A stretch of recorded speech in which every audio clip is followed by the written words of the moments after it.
Councillors, can I have your attention, please? I welcome you all to this meeting of the Cardinia Shire Council and declare the meeting open. This meeting will be conducted in accordance with the Council's governance rules.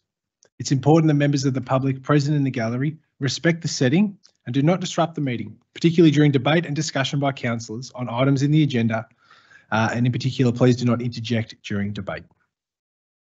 We will commence the meeting with the following reflection.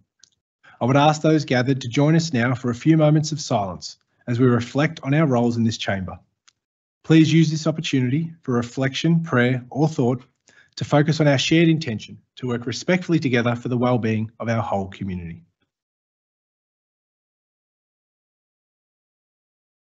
Thank you, everyone. The Cardinia Shire Council respectfully acknowledges that we are on the traditional lands of the Bunurong and Wurundjeri people and pay our respects to their elders past, present and emerging. We have an apology tonight from the General Manager of Governance, Facilities and Economies, Debbie Tyson. Can I please have a motion to adopt the minutes of the previous meetings as listed for the General Council meeting 19th of Feb 24 and the Town Planning Committee meeting 4th of March 24. Councillor Carol Ryan, is there a seconder? Councillor Kay Cameron. All those in favour? Against? I declare that carried. Councillors, are there any declarations of interest with regard to tonight's agenda? I see none. Thank you, councillors.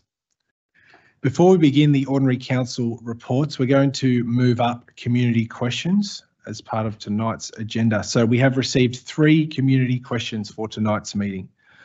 The first question we received is from Samantha Kuma. Is Samantha in the gallery? I note Samantha is not in the gallery, but a written response will be provided to her. The second question we have is from Kylie Wrench. Is Kylie here in the gallery? Kylie's not here in the gallery, but a written response will be provided to her. The third and final question we have tonight is from Vicky Hamilton. Is Vicky in the gallery? I note we have Vicky in the gallery. Thank you, Vicky. This question will be presented to Peter Benezik to answer. Thank you, Vicky. Through you, Mayor. Thank you for your question, Vicky. I'll read it out. Regarding to the roadworks on Station Street and the right-hand turn blockage on Princess Highway, we understand that there is a need for the upgrades, but we were told it would be 8 weeks back in August, and the road was blocked off then. But now we are 8 months of this nightmare, and it's severely affecting our small business officer bakehouse to the point where we are well below 65%. And have had to put staff off. We firmly believe that we are entitled to some form of compensation for the downturn in our business due to the ongoing roadworks, which has been much longer than originally advised. When is there going to be an end date? What compensation can be claimed for the loss of business? Thank you for your question. The response is the majority of Tivendale Road and Princess Highway intersection project is expected to be completed during April 24, with works within the highway service road to continue following this.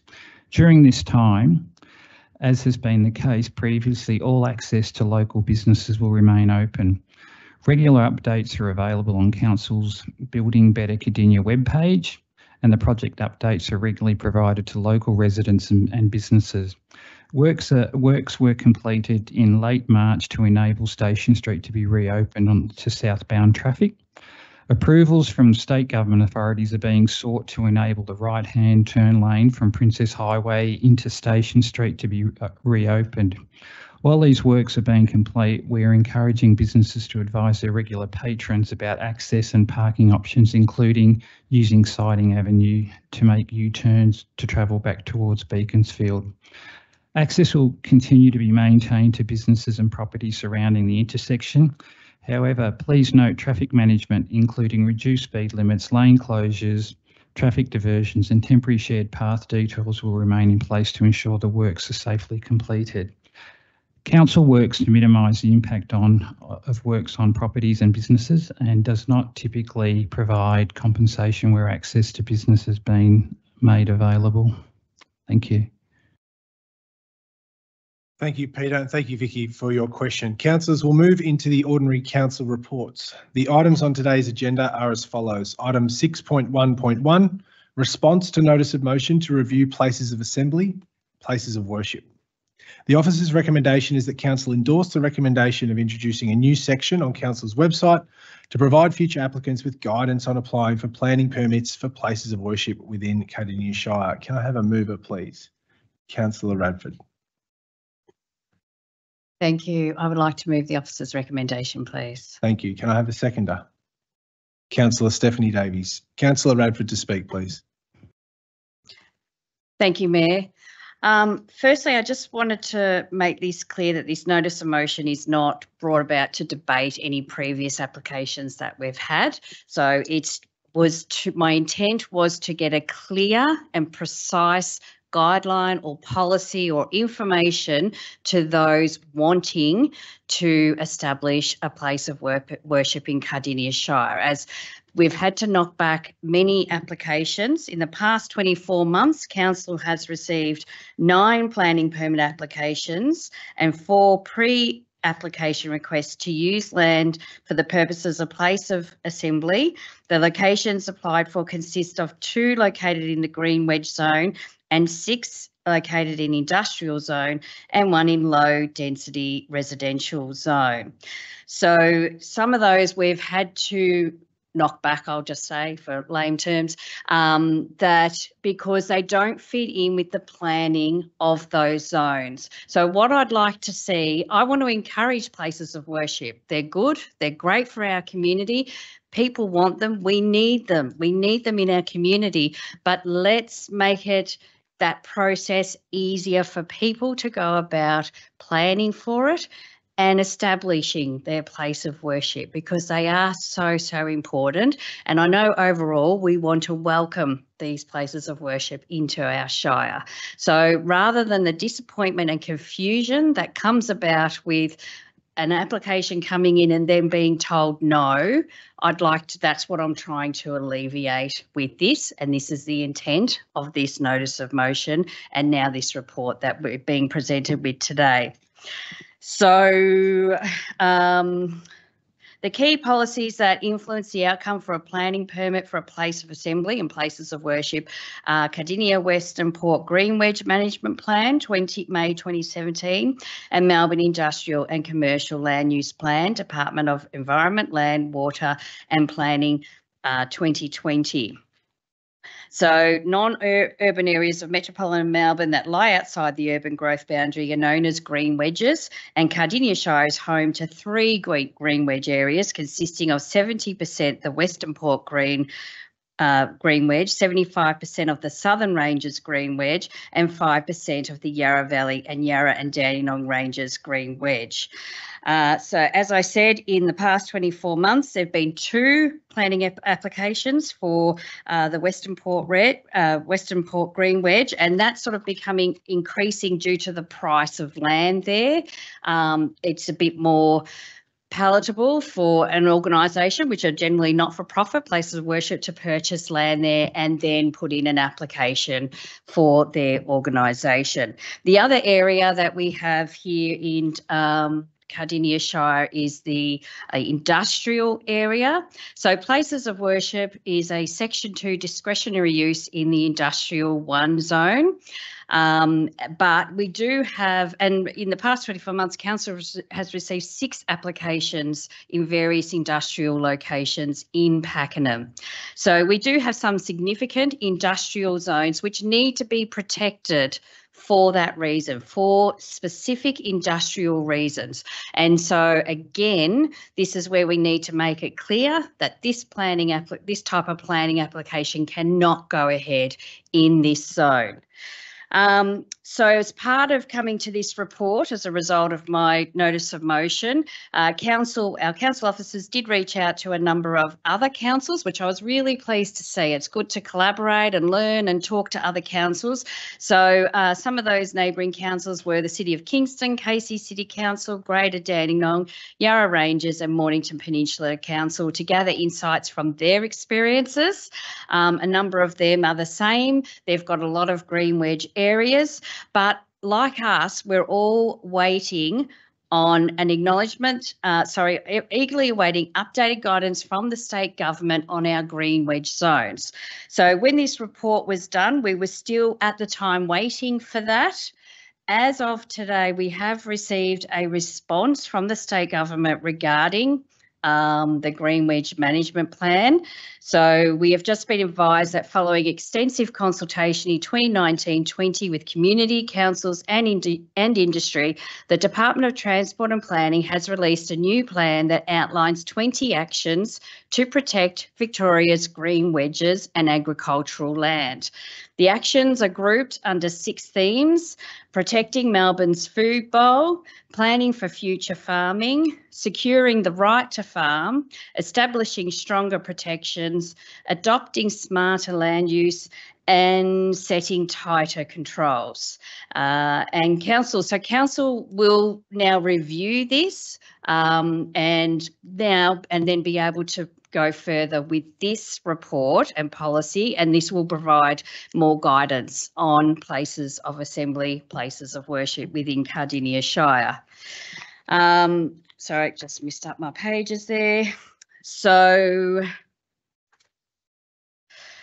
Council, in this report, Council has presented 3 options. Option 1 was to develop a guideline for places of assembly. Option 2 was to develop a place of assembly policy. And option 3 was to maintain the status quo. The recommendation from officers is option 3, which is to maintain the status quo. I am supporting that, and I'd like to say why, and that is because with this option, we were, as I said, Council was waiting on the green wedge management plan from the state government, which we've now received. So we needed to be able to look at that to actually implement a guideline or a policy.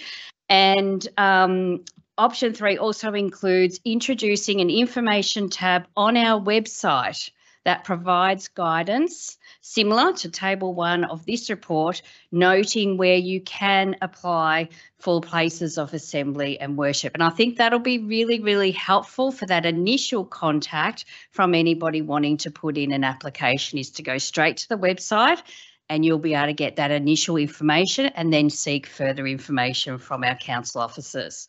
So I'll leave it there for the moment for my seconder. Thank you. Thank you, Councillor Radford. Councillor Davies. Thank you, Mayor, and thank you, Councillor Radford. I too, as I believe all my colleagues on council, have often been quite disappointed and quite frustrated to continually reject applications for places of worship. Frustrating because we know that the not-for-profit organisations and any planning applicant put a lot of effort into their applications and incur costs. And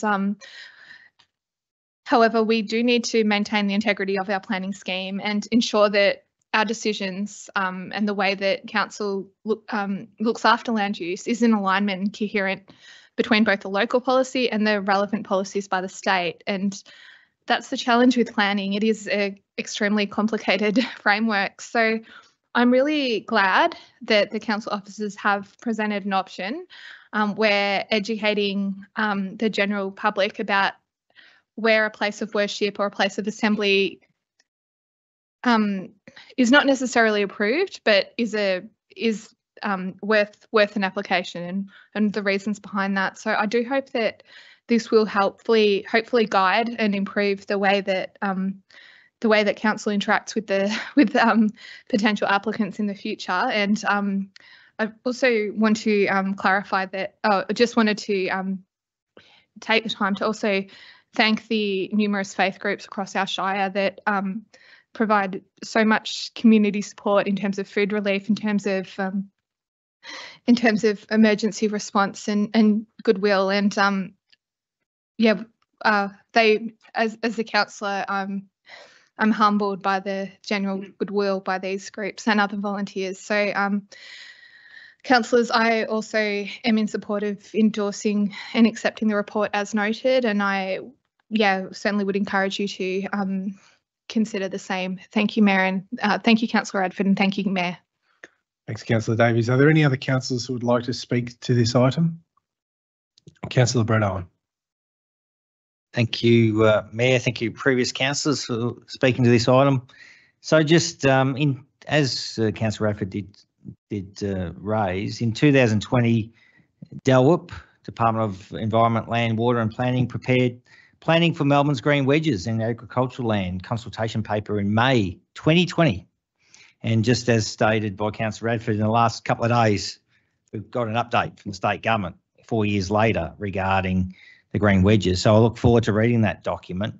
But the discussion paper proposed 46 options and 12 design elements to improve protections of green wedge in agricultural land and the right to farm within a 100 kilometres radius of Melbourne. It sought to address many issues Council has previously raised, including green wedge management plans, the need for them, proposed right to farm and agent of change provisions, subdivisions of rural landscapes, host farms, halls to mirror requirements for function centres, strengthening of the injunction with tests, strengthening locational requirements for non-green wedge uses and decision guidelines, new planning and policy and overlay to protect land with access to secure water, farm gate sales and design guidelines and design requirements. So Council officers welcome the state government's initiative to protect green wedges and agricultural land and the right to farm. However, several of the proposed options may place an unreasonable workload and funding burden on council to prepare and review green wedge management plans, and that's been a key part of council's position. We want to complete these green wedge management plans. Our community wants these green management plans, but we do need the assistance, financial assistance from the state government to do that work. So I look forward to reading what's come out by the government in the last couple of days, to see how that compares with council's submission, which we endorsed back on the 15th of February 2021. So I look forward to seeing the results of how our submission fared against the current position of the government. So I do welcome that news, but we really need these green wedge management plans in the northern and north of the Princess Highway, the southern ranges. It's really important. Our community's been seeking these. I do look forward to that clarity. Obviously, we did have some recent planning applications. They are before VCAT, and we are sort of relying on other green wedge management plans in the Western Port area to help guide decision making in the northern parts of our Shire, and that's not ideal. So I look forward to the VCAT determination on those ones, and also I look forward to the much needed green wedge management plans that we need for the remaining of our 2 other green wedges in our Shire. It's really important, and we do need the assistance of the state government to get on with that work. Thank you. Thank you, Councillor Owen. Are there any other councillors who would like to speak to this item? Councillor Ross. Thank you, Mayor. Getting back to the places of worship being the notice of motion. Around this space, a high percentage of our volunteers in Cardinia Shire came from faith-based groups.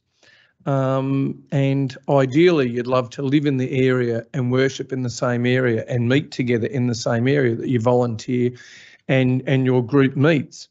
And just to put some perspective around this, over the last 15 years, I've seen 16,000 new Australians in Cardinia Shire call Cardinia home, who become Australian residents, and anyone who goes to those citizenship ceremonies would realise a high percentage of those people come from faith-based backgrounds. They come here, we welcome them, they feel at home here, they volunteer the whole lot.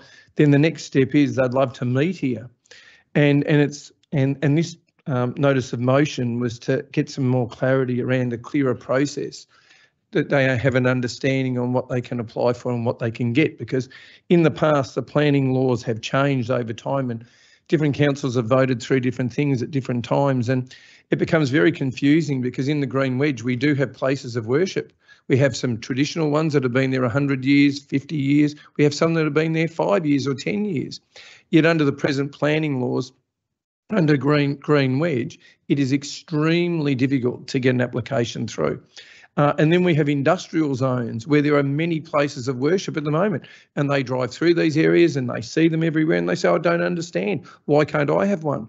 And as an example of that, there's an industrial zone at the moment where the present state government put through a special use industrial zone, which doesn't allow places of worship to be one of the places to go in there. Nevertheless, they look in these areas and they say, I don't understand.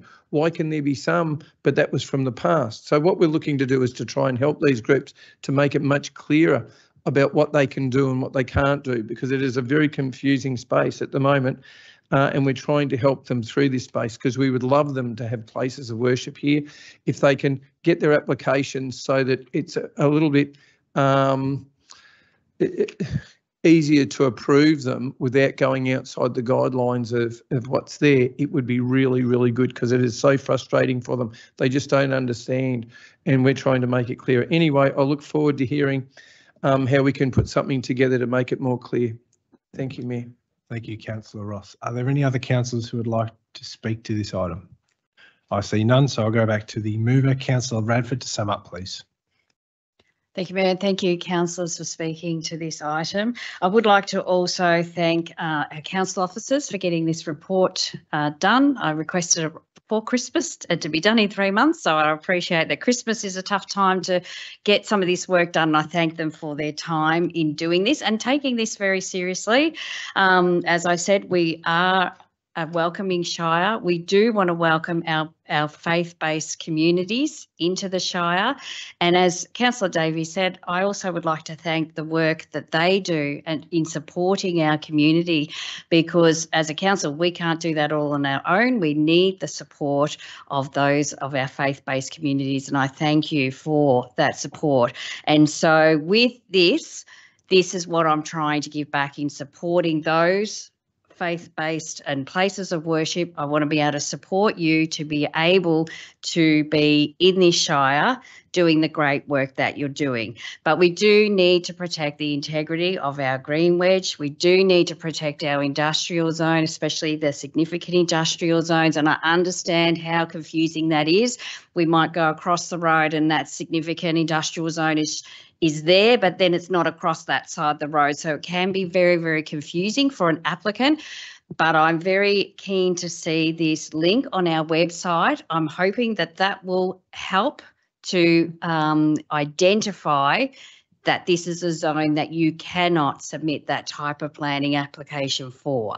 So this was my intention, and I'm very pleased that this is what council is doing. So in conclusion, council have requested, as per the officer's recommendation, to endorse the support for option 3, which was to maintain the status quo until further direction from the state government on Melbourne's green wedges and agricultural land is released, which I stated has just recently been released, so now that will be reviewed.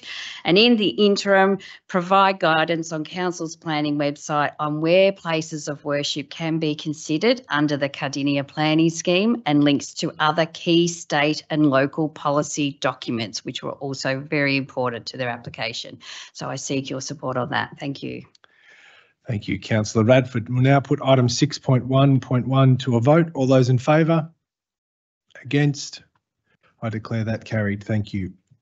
We'll now move to ordinary business. Item 6.2.1, appointment of authorised officers. The officer's recommendation is that council resolve to appoint 3 additional members of staff as authorised officers pursuant to section 147(4) of the Planning and Environment Act 1997. Can I have a mover, please? Councillor Brett Owen. Thank you, Mayor. I move the following. In the exercise of powers conferred by section 147 subsection 4 of the Planning and Environment Act 1987, Cardinia Shire Council resolves that 1. The members of council staff referred to the instrument attached be appointed and authorised as set out in the instrument. And 2, the instrument comes into force immediately. It is signed by council's chief executive officer and remains in force until council determines to vary or revoke it. Thank you, Councillor Owen. Do I have a seconder? Councillor Jeff Springfield. Councillor Owen to speak first, please. Thank you, Mayor. Thank you, Councillor Springfield. Section 147, subsection 4 of the Planning Environment Act 1997 allows council to appoint staff members to conduct enforcement when breaches of the Cardinia Shire Council scheme occur. Council routinely appoints staff members to undertake enforcement, and it is recommended that the named staff members should be appointed. They will exercise their powers in accordance with the Cardinia Shire compliance and enforcement policy. The staff members are officers in the compliance team, 2 which have recently commenced with the compliance services team, and the other who will be assisting with high-level workloads and during periods of leave. In all cases, it is recommended that the authorisations be made. All staff will exercise their powers in accordance with the Cardinia Shire compliance and enforcement policy. So it is recommended that all named staff members be appointed as authorised officers for the purposes of conducting enforcement powers under the Planning and Environment Act 1997, and they are Ms. Alana Sherwin, Ms. Sarah Hodgson, and Mr. Troy Lacey. I move so. Thank you, Councillor Owen. We'll go to the seconder, Councillor Jeff Springfield. Nothing further to add. Thank you, Mayor. Thank you, Councillor Springfield. Are there any other councillors who would like to speak to this item? No, we'll go back to the mover, Councillor Owen, to summarise. No further, all said, thank you. Thank you, Councillor Owen. We'll now put this item to a vote. All those in favour? Against? I declare that carried. Thank you, councillors. Item 6.2.2, Community Infrastructure Plan Endorsement. The office's recommendation is that, having undertaken community engagement, council endorse the Community Infrastructure Plan and Community Infrastructure Implementation Plan. Can I have a mover, please? Councillor Stephanie Davies.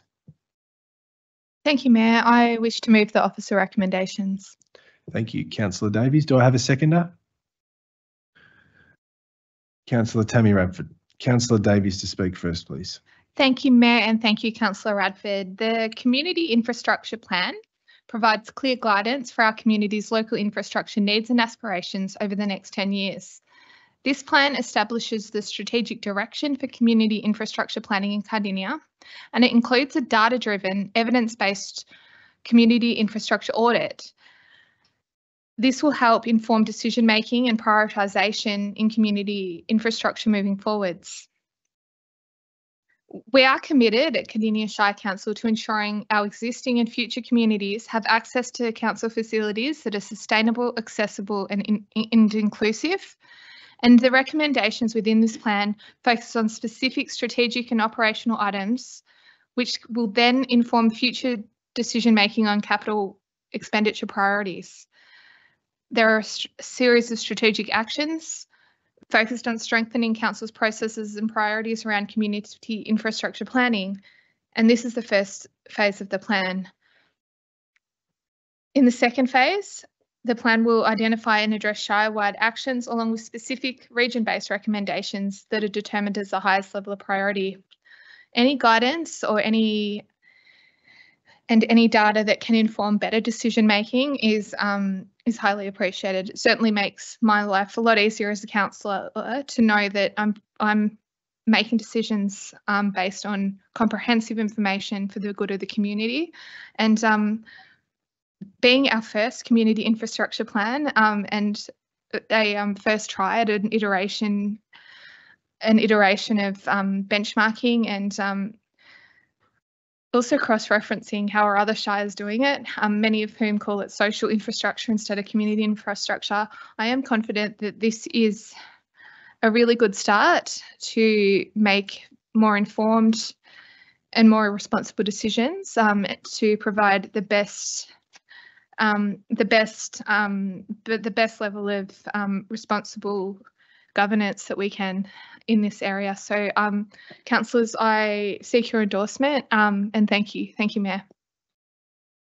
Thank you, Councillor Davies. Councillor Radford. Thank you. I have nothing further to add. Are there any other councillors who would like to speak to this item? Councillor Ross. Thank you, Mayor. It's really interesting. I can always remember one councillor who used to share he wanted facts, he wanted data, and he wanted to know as much as he could about the decision, about the facts on the ground in relation to before we made decisions. He wanted to know numbers, how many people would use it, how many people are missing out now, and all of this sort of information. Through this will provide so much more data than what we have now in a processed way to add to the decisions that we need to make. So therefore councils will even be more informed, rather than in the past we've often had to ask for information around different things that we're doing, like, how many people does it service, how many people would be there, how many people are missing out now, what do they have in other areas. This will give us a whole lot of information around that space. And as money becomes tight and as infrastructure is going to be at needs basis in future, even more a priority, this information will inform council and councillors. And also too, when we go and ask for money off different levels of government, it will have more information towards our applications when we go to try and get it, versus saying we'd like to have this or we'd like to have that. This will give us a whole lot more data. Anyway, I look forward to see if this goes through, what sort of information we get forward in future that we don't have now, but in a way that will come forward that helps us make decisions. Thank you, Mayor. Thank you, Councillor Ross. Are there any other councillors who would like to speak to this? Councillor Owen.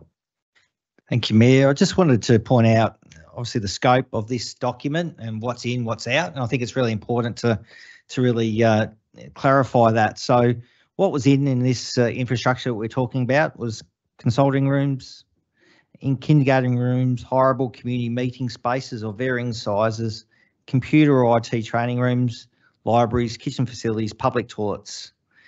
What was out of scope was buildings or facilities utilised solely for sport and recreation purposes.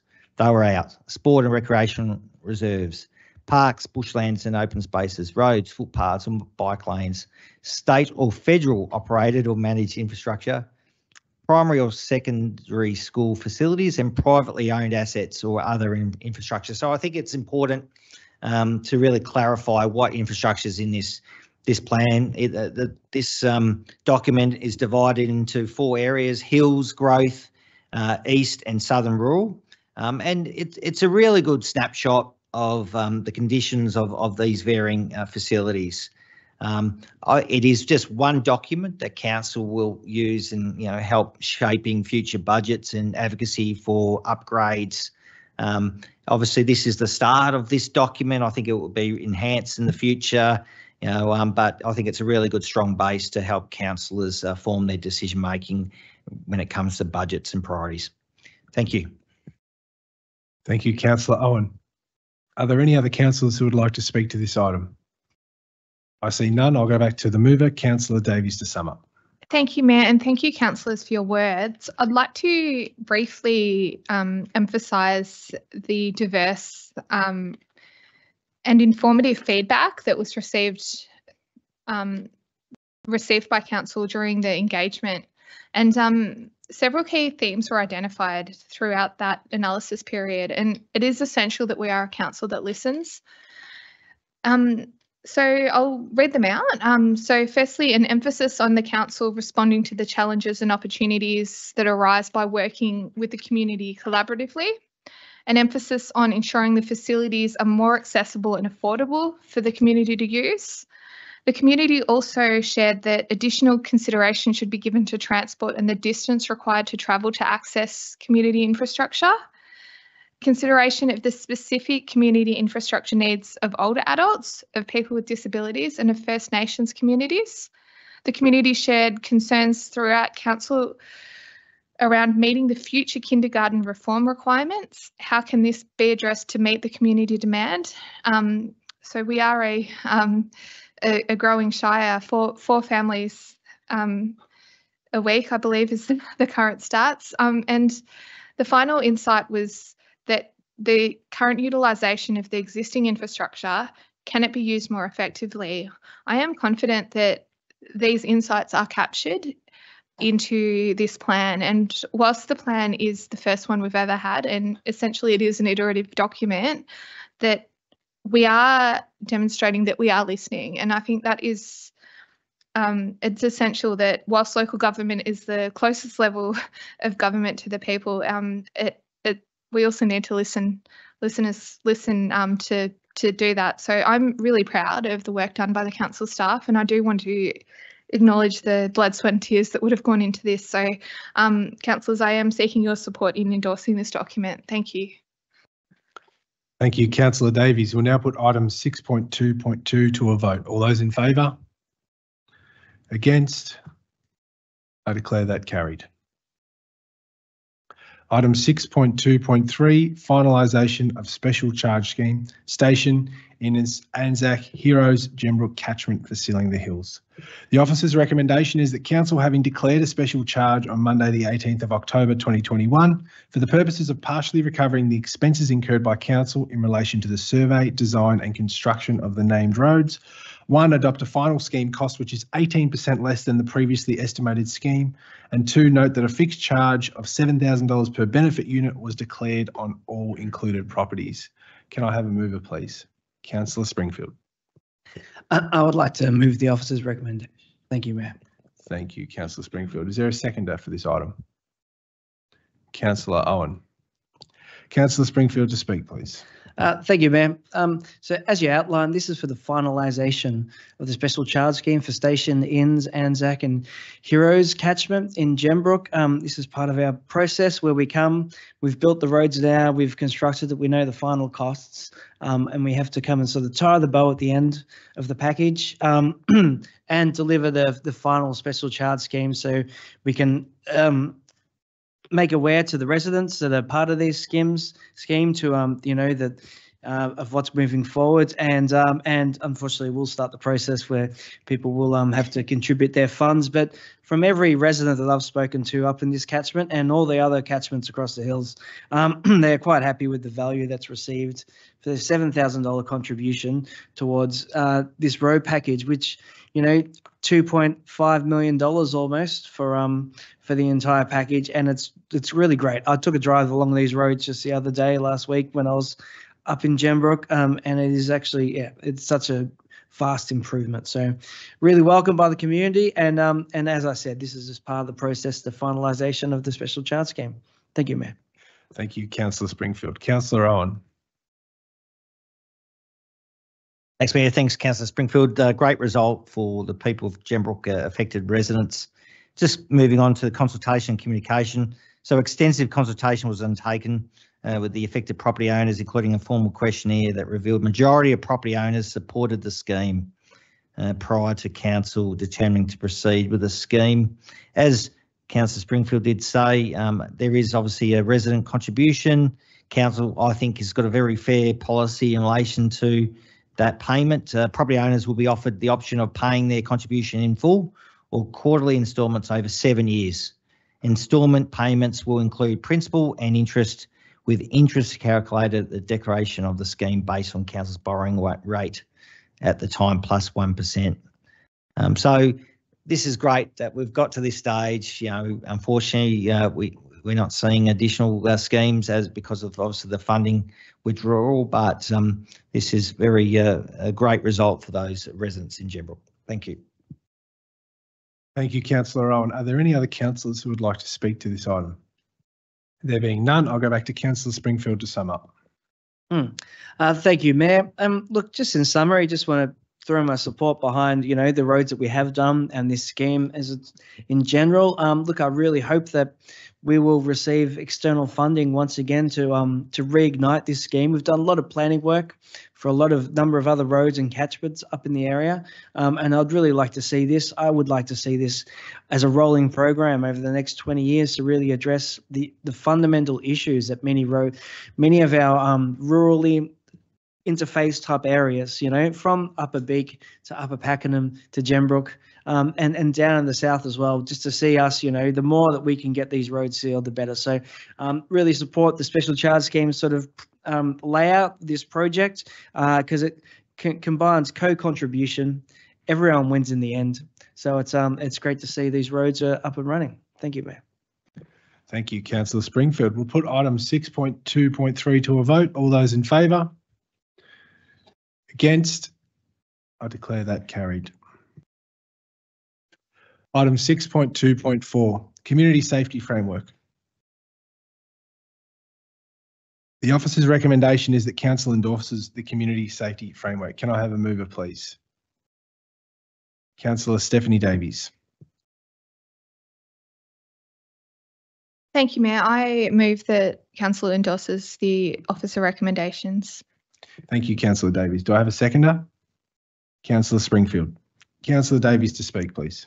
Thank you, Mayor. Tonight, I hope that Council will endorse the Community Safety Framework, which has been finalised following consideration of feedback from the community after a specified period of engagement. It's a key initiative of the Council plan and it's aligned with Priority 1, Strong Communities, and it guides Council's approach to community safety within our municipality to maximise efficiency and impact.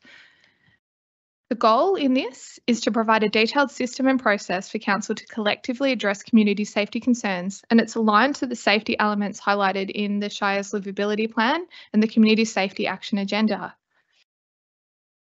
The process followed to develop this framework included researching community safety trends and areas of concern across Victoria and Cardinia, and analysing how the community safety reports and requests are prioritised and allocated internally, undertaking consultation with internal and external stakeholders, including the members of the community, bringing together new and existing consultation insights and data to identify improvements, reviewing Council's legislative requirements, considering external partners and Council's business unit roles and responsibilities, and defining Council's role in improving community safety and understanding what is Council's operating scope in improving safety outcomes in the community.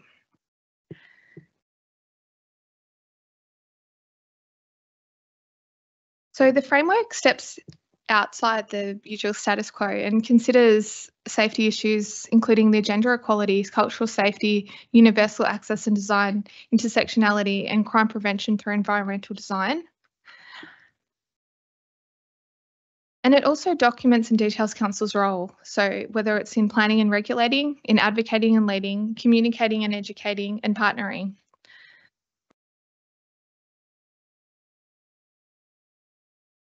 I'm very pleased that a framework has been developed and I'm absolutely delighted to endorse this tonight. Thank you, councillors. Thank you, Mayor.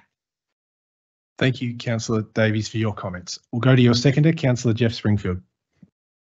Thank you, Mayor and Councillor Davies. I'd like to acknowledge also that it was the wonderful Mayor, Councillor Jack Kowalczyk, who really helped drive this project in the initial stages and with the implementation of putting this together, recognising the importance that we have in our community to feel safe. And I'll read a little passage from the introduction here. As in many local communities, community safety is a concern in Cardinia Shire. The experiences of and fears about crime, accident, cultural, environmental safety will be on many community members' minds and affects a wide range of indicators of community well-being and cohesion. And it is so important throughout our community, for our community and throughout to be to feel safe in your home environment, in your outside environment, to feel safe and included everywhere that we are. So it is, you know, crime and prevention is not something that really is a core process of council. You know, we have all these different departments and different government bodies that manage these spaces, but doing our bit within the community to really help improve community safety and that sense of well-being is so important. And, you know, and it's a step we haven't done before. And so I really welcome that this report has been presented to council. The work's gone underway. The engagement has gone underway to really meet the aspirations of the community. And I look forward to seeing this report being adopted. Thank you, Mayor. Thank you, Councillor Springfield, for your comments. Councillor Colin Ross. Thank you, Mayor. Myself and the Mayor are on the Safer Communities Partnership Group, which meets probably bi-monthly with the police and different agencies in relation to the community safety in Cardinia Shire. I know that there's been extensive consultation in relation to this. Internal staff, 2 councillor workshops, 4 community pop-ups in Cockatoo, Pakenham, Lang Lang, 5 council committees representing services and residents, including the Multicultural Advisory Group, which I'm on as well, the Cardinia Access and Inclusion Advisory Committee, which I know some of my fellow councillors are on, the Age Friendly Alliance Network, which I know all the councillors, we all mix into all these areas together we can, Round Table and the Safer Communities Partnership all contributed in the conversation around this new framework. Also too, it was highlighted that some of the main areas that were of concern in the community that we needed to address. And I know that when we got elected 3 years ago, 3 and a bit years ago, that was one of the top priorities of this council, to see community safety be addressed, and to know that we, bless you, that we see that as a major thing too. So it's taken a whole lot of getting people on board to have a look across this, to try and find something that will be meaningful, that will do something within council and bring all the different areas of council on board to the one point. And some of the areas they highlighted in this area were road and pedestrian safety, property crime, crimes against people, alcohol and other drugs, mental health, and natural hazards and disasters. These are some of the concerns of the community. Hopefully with this framework, we'll be able to bring it all the different groups together and make sure that the actions of council run in line with the community's expectation in this area, and we can get some good results that will give them some assurity that we do hear their concerns, and we're doing as much as we can on our end to help them feel safe in Cardinia Shire. You know, I hope the fellow councillors support this, and this being the very first one of its kind, I'm sure that there'll be things added to this over time. We'll look back on it in a couple of years' time and see how it worked, and whether we need to improve some areas and some areas aren't included. But anyway, it's a great start. Look forward to see it coming into action. I hope council supports it. Thank you, Mayor. Thank you, Councillor Ross. Councillor Ryan.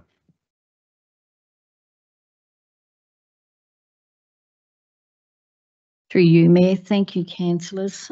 Thank you, Councillor Davies, for acknowledging this. It's a great report. I just wanted to go down the line, a bit of a background. Council Municipal Health and Wellbeing Plan. It comes under the Livable Plan, and it was reviewed in 2021, utilising current community data and trends. And some of those trends were working with the VicPol and seeing what some of the new trends are happening within our community. And consultation was undertaken with stakeholders and with the broader community in 2020 to identify priority areas. Further consultation workshops were delivered in August 2021 with identified community and internal stakeholders as part of the exhibition of the draft livability plan documents. The workshops were shaped around the livability plans, 7 outcomes including safety, and inform the draft livable plans, objectives and strategies for community safety. Using this plan data and recent community feedback, council officers and the Safety Community Partnership Committee developed a community safety action agenda. This agenda is reviewed annually to ensure its relevance to current and emerging issues. And I hope that the community sees that continual work goes into this, because we all care about safety within our community, and we want to make sure that Cardinia Shire is a safe environment, that it has all the structures in place that are needed for our people that we care about. Thank you, Mayor. Thank you, Councillor Ryan. Are there any other councillors who would like to speak to this item? There being none, I'll go back to Councillor Davies to summarise. Thank you, Mayor, and thank you, councillors. It is clear that Cardinia Shire Council plays a critical role in promoting community safety and supporting crime prevention activities at the local level. And council also undertakes local research and engagement to understand the safety needs of the community.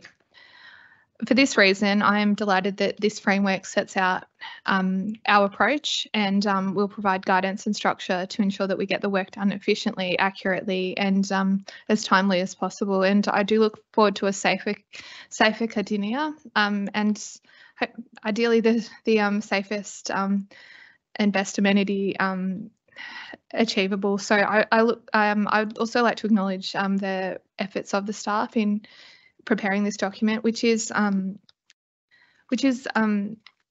been from not quite first principles, but it essentially has required huge amounts of community consultation, benchmarking, stakeholder engagement to provide this structure, and their efforts are appreciated. So, council, for your endorsement and consideration, please. Thank you. Thank you, Councillor Davies. Just before we put this to a vote, I'm very happy that this has come up tonight. Obviously, I want to thank all my colleagues who supported this work, and I don't think we'd be in this position without the unanimous support of council. But I think all of us have experienced regularly talking to community members that safety always comes up in every survey that we do or in every conversation that we have. Community safety is of paramount importance to our community, and it's not enough the council just says, well, we're working on something. Here it is. You know, this is a public facing document that people can see, that our partners can see, that VicPol can see, that Cardinia Shire does take this really seriously, but also we're clear and we're well defined in what our role is. We're clear and well defined in the limitations and in that preventative role that council plays. So Councillor Davies said it well. Just thank the officers, the community for taking part, but yeah, particularly my colleagues for supporting this. Thanks, everyone. We'll now put item 6.2.4 to a vote. All those in favour? Against? I declare that carried. Thank you, councillors. Moving on to item 6.4.1, contract contingency against building contracts. The officer's recommendation is that council approve the expenditure of allocated project budget to be utilised as contingency funds under the approval of the contract superintendent for the 3 construction contracts listed. Can I have a mover for this item? Councillor Radford. Thank you. I'd like to move the officer's recommendation. Thank you, Councillor Radford. Do I have a seconder? Councillor Ross. Councillor Radford to speak first, please.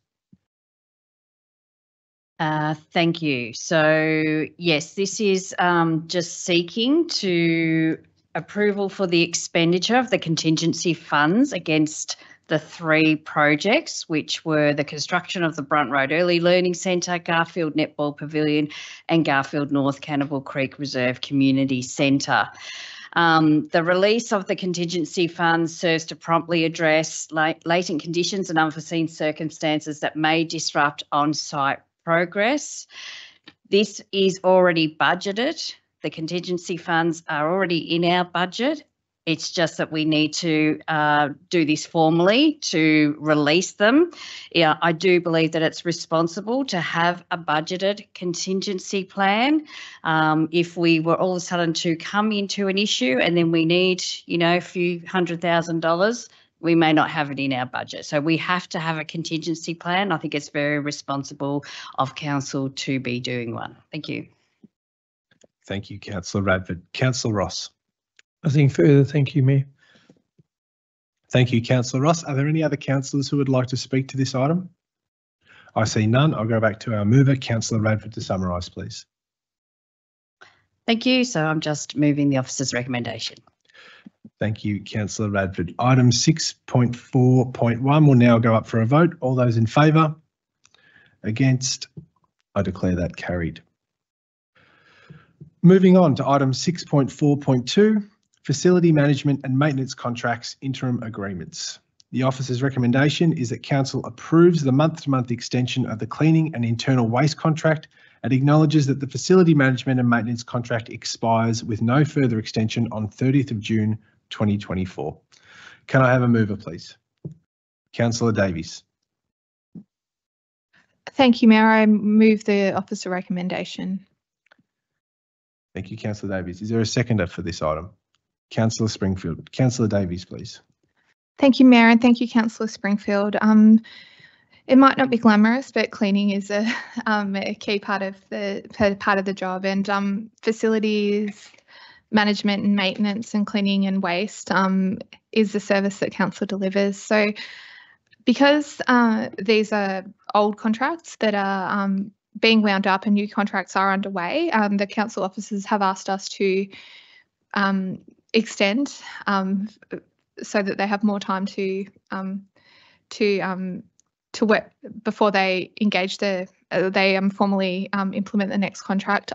Look, I think this is reasonable given the timeliness, the explanation, and the fact that we're essentially only extending the current services just a bit longer than was initially planned. So I am very willing to put my name to it, and I'll seek councillor support also in the interim agreement and continuing these contracts in the short term. Thanks, Mayor.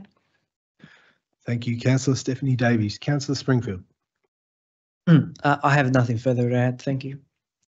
Thank you, councillor. Are there any other councillors who would like to speak to this item? I see none. I'll go back to councillor Davies to sum up, please. Thank you, Mayor. I confirm that I am seeking council support to endorse the recommendation, which is the extension of the contracts. Thank you. Thank you, councillor Davies. We'll now put item 6.4.2 to a vote. All those in favour? Against? I declare that carried. Activity reports. Item 6.5.1, community engagement update. The officer's recommendation is that council note the report. Can I have a mover, please? Councillor Radford. Yes, I move the officer's recommendation, please. Thank you, councillor Radford. Is there a seconder? Councillor Davies. Councillor Radford to speak, please. Thank you. So this report just publicly reminds people what we've got, what we're seeking engagement on. And between the 18th of March and 19th of April, there's a lot that we're seeking your consultation, your feedback, your engagement. So I encourage everybody to have a look at the website and have your say. Some of these will be, for example, the renaming of Pakenham East. That's a major one. So, you know, the residents will directly get a letter, encourage them to engage, but I also encourage other members of our community to go to the website and engage on that as well. And we've still got our local laws up for engagement. That was from the 5th of March till the 31st of March. So that's just about to finish up as well. So I'm looking forward to see what the community have to say on our local laws as well. I'll go the seconder. Thanks. Thank you, councillor Radford. Councillor Davies. Thank you, Mayor, and thank you, Councillor Radford. Very exciting. The Officer District Park is also going out for engagement, this time for the naming. So consultation will be inviting the community to vote for a new name for the park. And I'm really excited about that because this is shaping up to just be an incredible district level park, and I'm absolutely delighted with the progress I have seen. And as well as Officer District Park, we've got our draft community engagement policy and guidelines coming up for community engagement. So it's a real passion of mine that to ensure that council lift in terms of listening to the community, taking on feedback and working with the community to get the very best outcomes. And I'm absolutely delighted to see the comprehensive engagement underway. Finally, I might just mention the PB Ronald Reserve Master Plan Phase 4. That's also out for consultation. So for those that don't know, it is the park right next to the pool in the centre of town. And there's been some fantastic master plans developed. So this time there's talk about, well, what if we did move the men's shed? What if we did make some minor changes? And we want to hear from you. It's really important that that the community, the users of the facilities, the neighbours, the potential users, even people that might use the park occasionally, do have their say, because everyone is important and it's really essential to capture that. And so often we may you don't know what you don't know, and that's why we're reaching out to the community. So I'm delighted to see such a huge list, and I cannot wait to hear the insights that brings to council. Thank you, Mayor. Thank you, councillor Davies. Are there any other councillors who would like to speak? I see councillor Ryan.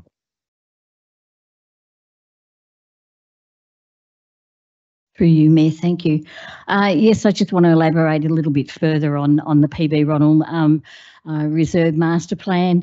It's been a long time coming and it's out for community consultation. It is now on the website. And some of the things, yes, are including the men's shed and the location, and it'll also be part of the building and the changes there. What else is involved?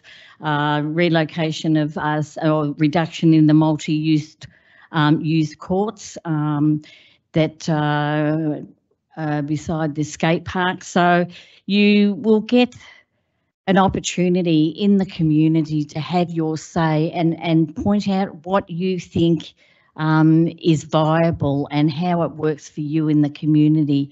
Because without your input, we're not going to get very far. We rely on you as councillors, we rely on that information coming back, and we rely on the consultation, and we have a lot of the officers working hard on this and putting it all together, and then they collate the information that comes back, and they keep us informed, and then we can also take that time to speak to the community as well.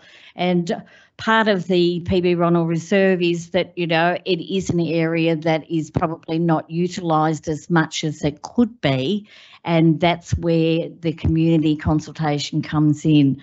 What else do you think that area could be used for? And that's important. We've got a wonderful swimming pool there that's great. We've got the new toilet block that's just been opened. We have the fire brigade that still do their training there, and we have multi other uses. We have festivals there. We've just had the Pakenham show there this weekend.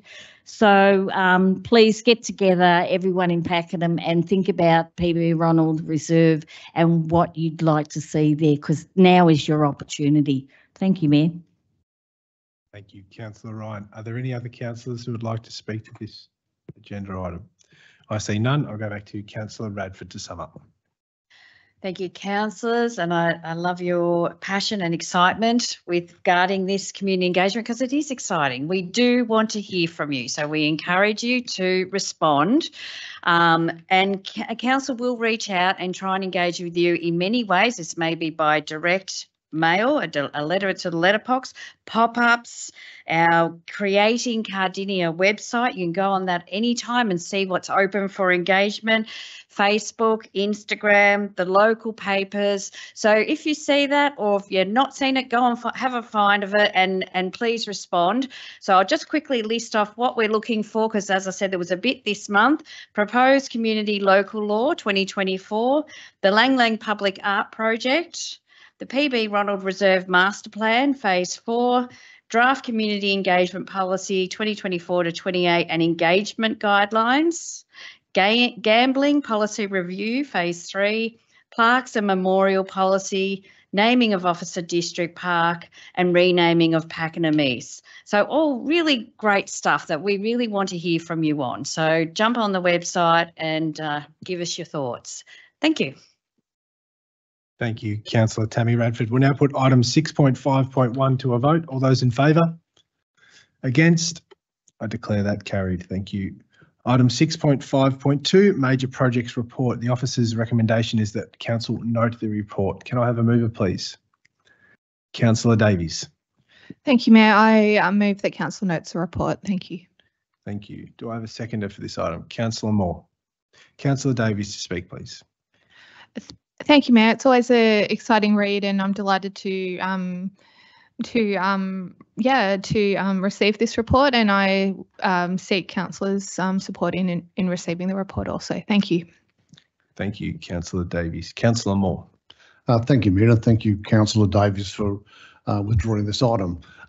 This is our monthly report of our major projects, and it's exciting to see so many great projects happening within our Shire. I did want to just point one out in particular, without singling one out. I'd like to talk about Door Road, the famous Door Road of Nanagoon North, that is in the process of being reconstructed at the moment and sealed. The residents up there are very excited, and I must congratulate the contractor we have on board on this particular project, which I shall not name, but they're doing a fantastic job there, I must say. The residents up there are very impressed with the time they're taking to do this. It's accelerating very quickly. They've only been there a week, and the road management in particular have been very courteous to the residents up there, and so exciting times for up Nanagoon North Way. So congratulations, thanks to the staff. I'd like to get them to thank the contractor on our behalf for doing a great job in that area. Thank you, Mayor. Thank you, Councillor Moore. Are there any other councillors who would like to speak to this item? Councillor Carol Ryan. Thank you, through you, Mayor. We've just got one that's happening in Pakenham, and I've had a lot of residents continually asking questions in reference to the Pakenham and McGregor Road duplication, including Henty Street intersection, the upgrade of the intersection to signalise the intersection. The traffic is flowing quite nicely there. There's less build up there. It seems to be flowing really well with the works that are happening with the LXRP. I just wanted to just acknowledge that and let the residents know that we are keeping our eye on it with all the wonderful projects that are happening, and any more concerns, we're always available to hear. Thank you. Thank you, Councillor Ryan. Are there any other councillors who'd like to speak to the major projects report? I see none. I'll go back to Councillor Davies to sum up, please. Thank you, Mayor. Thank you, councillors, and thank you to the staff who are working hard to deliver these projects. Councillors, I seek your support in noting the report. Thank you. Thank you. We'll put item 6.5.2 to a vote. All those in favour? Against? I declare that carried. Thank you. That concludes discussion of the agenda items tonight. We'll move on to councillor reports. Councillors, any matters to report? Councillor Carol Ryan. Didn't really want to speak too much tonight. I was hoping it'd be an early night, so I'll go through it very quickly. The Mayor and I had Meet the Mayor down in Pakenham, and we were sitting there for 2 hours. A beautiful, beautiful morning. Unfortunately, being the long weekend, we only had a few people turn up, but we still got some good feedback from some of the residents, and I think that we'll try and do that again so that we'll have the residents there have the opportunity to talk to the Mayor and get to meet him. And I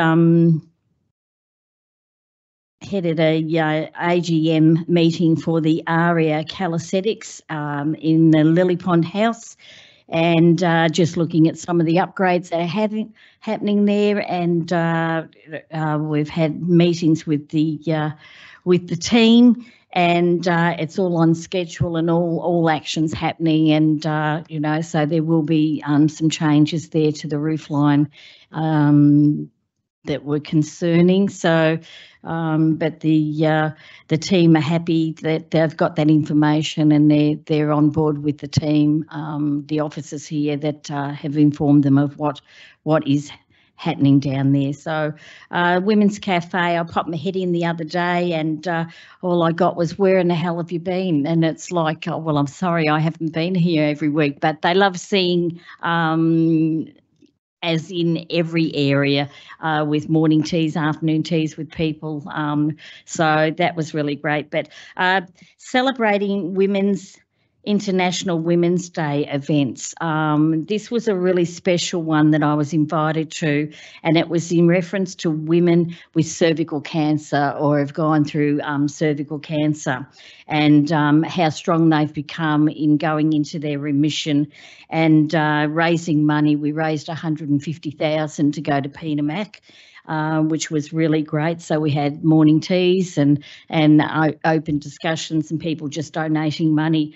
I think it's really something that's so important, that this type of cancer we don't talk about much, but it's 1 in 9 women that dies from it. And so it's still in the pattern of research. At the moment, it takes 8 years over doing research on treatment and what is the best treatment for people. And I think, it's something that on International Women's Day we celebrated so intensely, because it's something that's so personal with women that a lot of people don't want to talk about it, because it's something that is very, very close to their heart. And I'm a survivor. I'm in my 10th year of surviving it, so that's why it was so special to me to be invited there. So that's what I did on International Women's Day. Thank you, Mayor. Thank you, Councillor Ryan, for sharing and for your contribution. Are there any other councillors who would like to contribute? Councillor Brett Owen. Thanks, Mayor. Just briefly, a few things I attended. Clean Up Australia Day event on the 3rd of March. I know there was a large number of events across the Shire, but it's really a great event. I attended the Friends of Cardinia Creek group activity on the border of our Shire with Casey, but it was really great to see particularly young people involved.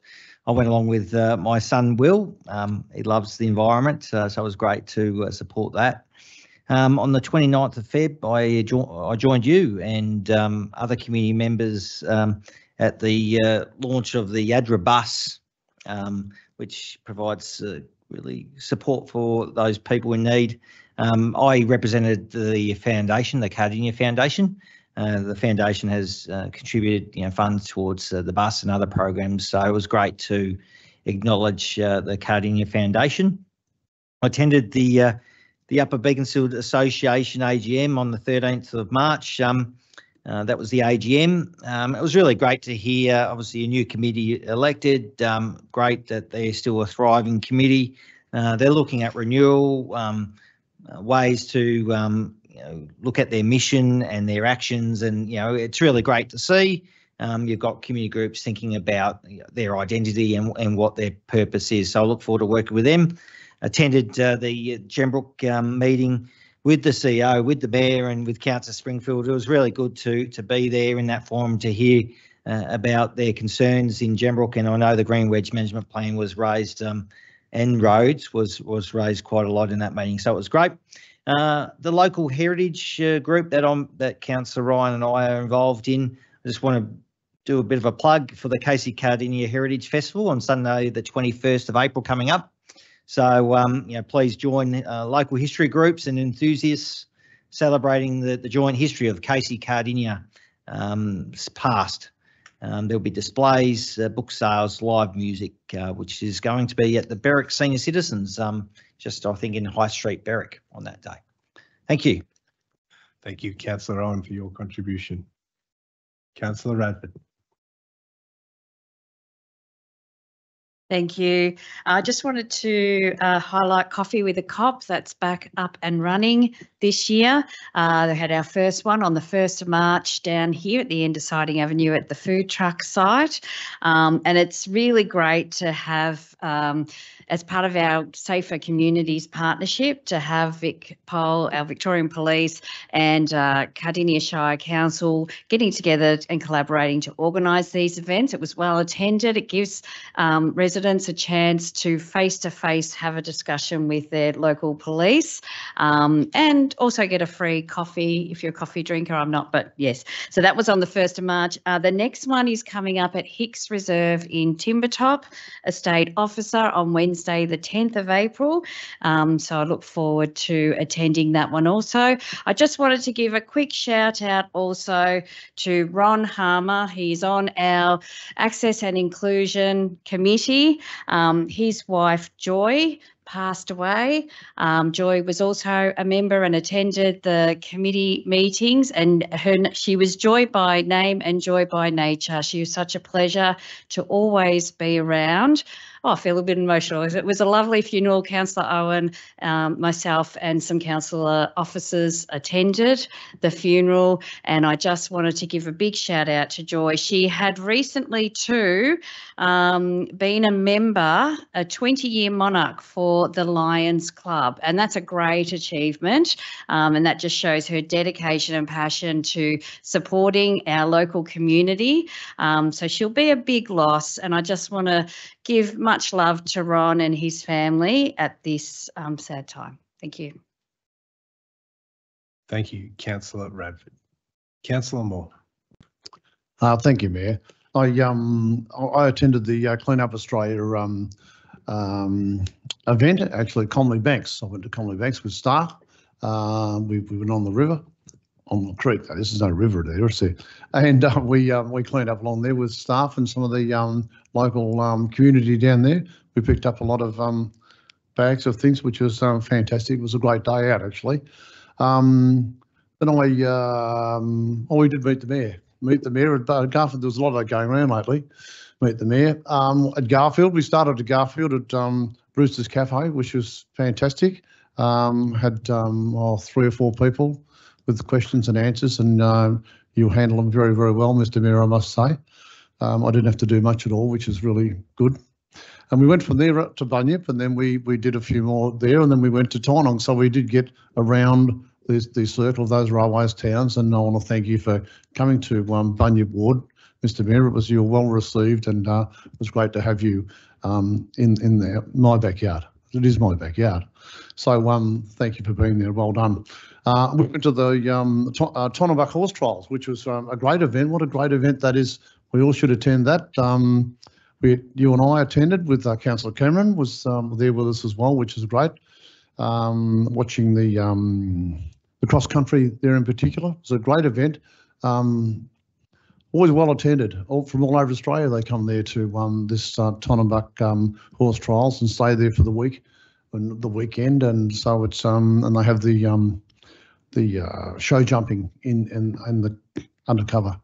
So that's a great event, and that was with us. And we went to the wine and I hope I'm not taking this away from you, Mr. Mayor. The Whiskersland Food and Wine Festival, which was a fantastic event in Garfield. I know Councillor Cameron, Councillor Springfield were there as well with yourself and myself. What a great event that is to have in Garfield there. And I want to personally congratulate the committee there who do a really good job at getting that down on the road, particularly Erin Paulson, who was the president of the organising committee, and it's a big job to get that, get that down organised. And may I just also thank our staff through Peter Benezic's group, the staff there who organised the road to be graded and a water truck to be there to keep the dust down on the roads around Garfield for where the festival was. And thank you, Mr. Benezic. Could you pass a thanks on to the staff for they did it at a short notice and it made us look really good for the day, Mr. Mayor. Thank you. Thank you, Councillor Moore. Are there any other councillors who'd like to have matters to report?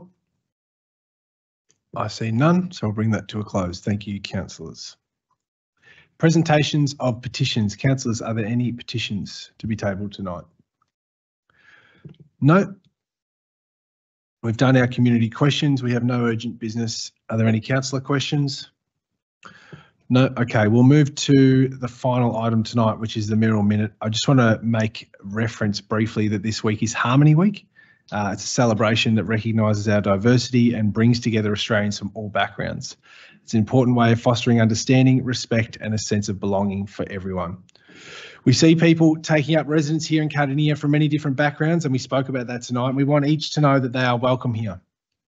Every month, it is a pleasure to host citizenship ceremonies welcoming people not only to Cardinia, but also as new citizens to our country. And it's an absolute privilege to take part of that, and former mayors have acknowledged that as well. It's truly one of the best parts of the job.